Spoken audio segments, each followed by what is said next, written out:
पहाड़ों के एक छोटे से वीरान कस्बे में एक पुराना रेडियो स्टेशन मौजूद था जिसे सिर्फ के नाम से जाना जाता था, जो एक पुराने जमाने का एक निशान है।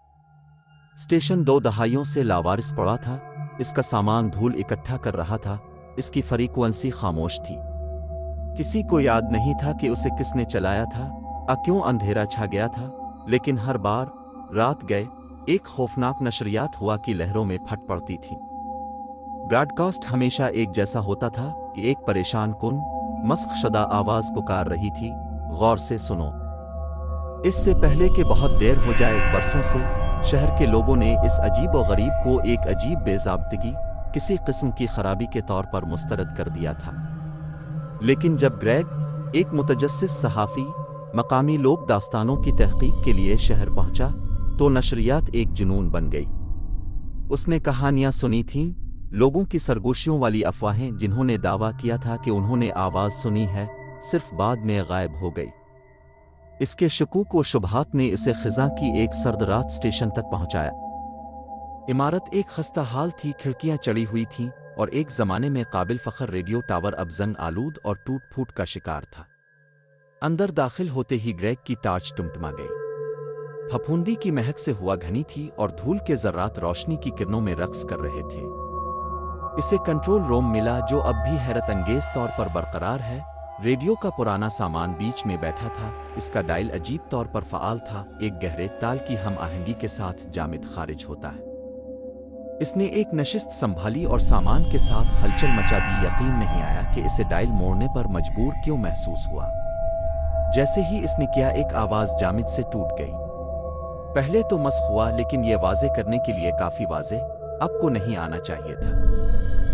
ग्रेग का दिल धड़कने लगा। आवाज़ इसका नाम जानती थी। तुम कौन हो? उसने माइक में चलाया। इसकी आवाज़ में खौफ और गुस्से की आमेजिश थी। आवाज़ ने जवाब दिया, धीमी और धीमी, मैं बोलने वाला आखिरी हूँ। वो जिसे भूल गया था। अचानक कमरा ठंडा हो गया।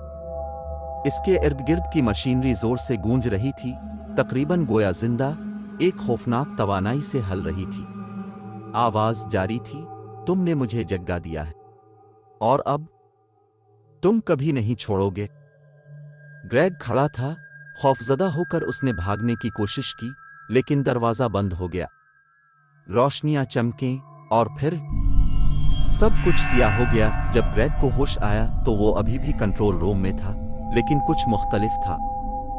हुआ एक जाबिराना ताकत के साथ मोटी थी। जैसा कि इसने अर्द गिर्द देखा, उसने देखा कि रेडियो का सामान अब सिर्फ साजो सामान नहीं रहा था, ये किसी गहरी चीज में तब्दील हो गया था। तारे रगों की तरह फर्श पर छलक रही थीं और स्पीकर अब अपनी जिंदगी के साथ धड़क रहे थे।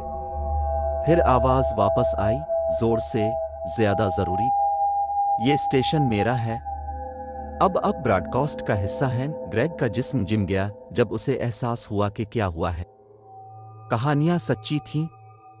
रेडियो स्टेशन सिर्फ एक इमारत नहीं थी, ये एक जाल था, एक ऐसी जगह जहां खोई हुई रूहें फ्रीक्वेंसी के साथ जकड़े हुए थे, कभी भी फरार होने के काबिल नहीं थे। इन लोगों की आवाज़ें जो इससे पहले गायब हो चुकी थीं, उनकी चीखें और इल्तिजाएं मस्ख शुदा नशरियात के साथ घुल मिल गईं। इसने चीखने की कोशिश की, लेकिन इसकी आवाज़ साकित ने निगल ली। मायूस ग्रेग सामान के साथ झक गया, लेकिन डायल के हर मोड़ ने चीज़ों को मजीद खराब कर दिया।